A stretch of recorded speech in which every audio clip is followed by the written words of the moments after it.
Na entrevista do dia com Maria Lídia Flandoli, as decisões do PPS na corrida eleitoral de 2018. Entrevisto Roberto Freire, presidente nacional do PPS, e Roberto Freire foi ministro da Cultura no governo Temer. Muito obrigado por estar conosco.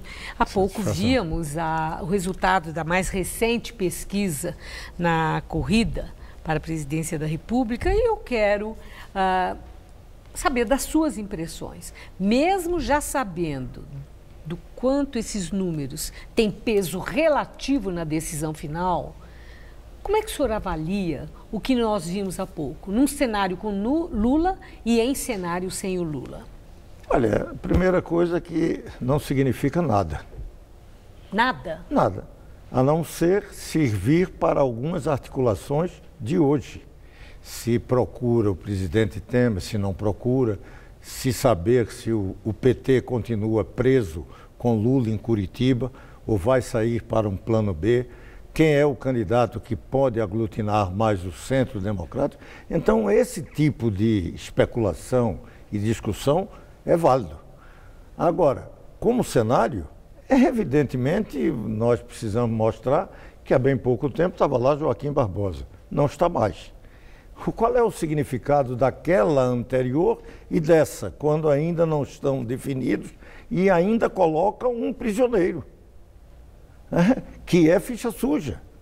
Então, evidentemente, isso serve apenas para esse tipo de articulação, especulação, saber o que vai acontecer, mas se você imaginar qual é o cenário da eleição futura, evidentemente, você não tem nada definido agora.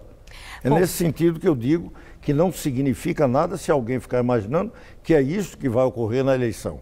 Isso pode alterar, inclusive, certas coligações, articulações, conversas, sim, as idas e vindas, mas assim mesmo sabendo o seguinte, será que vai ter ainda um outro outsider? Porque eu me lembro, já vim aqui com você, falamos de Luciano Huck, já se falou de Joaquim Barbosa. Vai se falar de algum outsider? Não sei.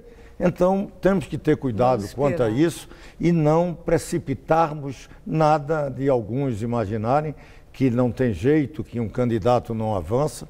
Eu continuo ainda acreditando que, por exemplo, Geraldo Alckmin será talvez o presidente da República Brasileira. Bom, mas vamos aqui, então, assim, a desistência de Joaquim Barbosa. Eu vi uma declaração sua que, com a desistência de Joaquim Barbosa, fica reforçada a necessidade de união das forças democráticas. Bom, isso que o PPS trabalha para isso. A que forças democráticas o senhor estava se referindo quando falou isso? Bom, é muito simples. Claro que tem um certo... você articula num determinado polo algumas forças ao seu bel prazer, é evidente. Eu coloco, por exemplo, à esquerda aquilo que foi força política derrotada quando do impeachment. Liderada pelo PT, são forças políticas que continuam na oposição muito clara e muito dura ao governo Temer.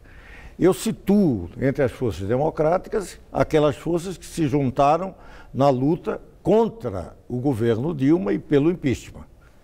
Mas dentro delas, você teve também uma parcela... Mas o senhor está excluindo a oposição de forças democráticas? Hã? O senhor exclui o partido de oposição das forças democráticas do país? Excluo pelo seguinte, porque quem apoia a ditadura de Maduro não tem nenhuma responsabilidade com a democracia também no Brasil.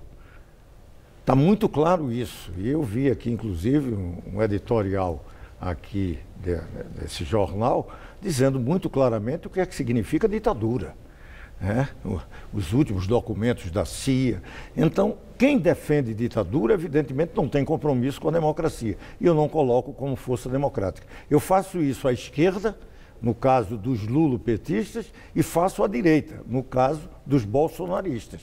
Bom, então, é nesse sentido que eu coloco a falta de compromisso com a democracia. É evidente que no seio dessas forças você tem algumas forças democráticas, lideranças democráticas, mas são eles representantes daqueles que não têm compromisso com as liberdades. Defensores de Maduro ou defensores da ditadura militar brasileira de 64. Bom, há pouco o senhor mencionou Geraldo Alckmin. O PPS já definiu aliança com a candidatura de Geraldo Alckmin? Não, porque isso só será possível quando da Convenção Nacional. Não, aí é formalizado. Eu falo a definição no partido. Mas ainda nós não estamos definidos, até porque precisa definição em termos de coligação, da própria candidatura, afirmar dessa candidatura. O que nós fizemos no nosso Congresso Nacional foi fazer um indicativo de apoio à candidatura de Geraldo Alckmin. Estamos trabalhando para que ela amplie a sua base de sustentação, que não está sendo muito fácil, até porque, com esse cenário indefinido, todas as forças políticas têm um pouco de indefinição. Em qualquer circunstância, pode-se o PPS definir por aliança com Geraldo Alckmin, mesmo que o PSDB formalize aliança com o MDB de Michel Temer? Olha, nós não temos veto nenhum, a político nenhum. Nós não. O problema do PMDB tem que admitir que, muito provavelmente, as indicações dessas pesquisas, e aí serve alguma coisa, ela flutua para melhorar a visão que a sociedade tem do governo Temer. Se a economia continua, mesmo lentamente como está, mas continua a ter resultados positivos, isso pode chegar em setembro com o governo imaginando ter capacidade de lançar um candidato para fazer aquilo que ele briga muito, e tenta que todos que se aproximam, quando ele diz defender o legado do governo. Isso, evidentemente, dificilmente terá um candidato que vá fazer isso. Ele vai ter que buscar um candidato. E pode ser que tenha, em função da melhoria da economia, repito, em função, por exemplo, de talvez algum sucesso na intervenção federal na área da segurança pública feita no Rio.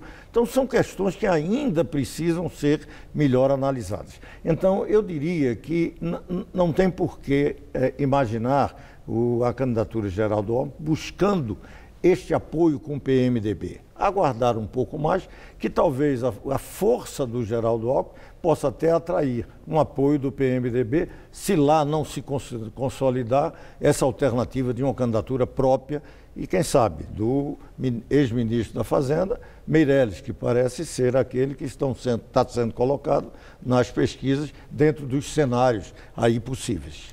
Bolsonaro assusta?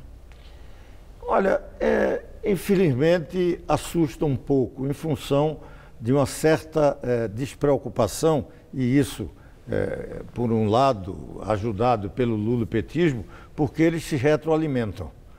São forças que radicalizam sem compromisso democrático, e isto tende, numa sociedade indignada, com raiva de todo esse desmantelo que aconteceu. Então, isto alimenta muito a candidatura.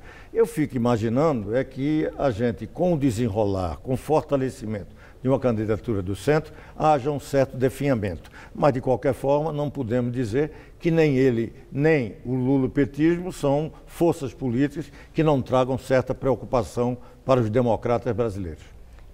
Será candidato nessa eleição? Encerrando, sim ou não? Eu, candidato a deputado federal aqui por São Paulo. Ok, muito obrigado, uma boa noite. Muito obrigado.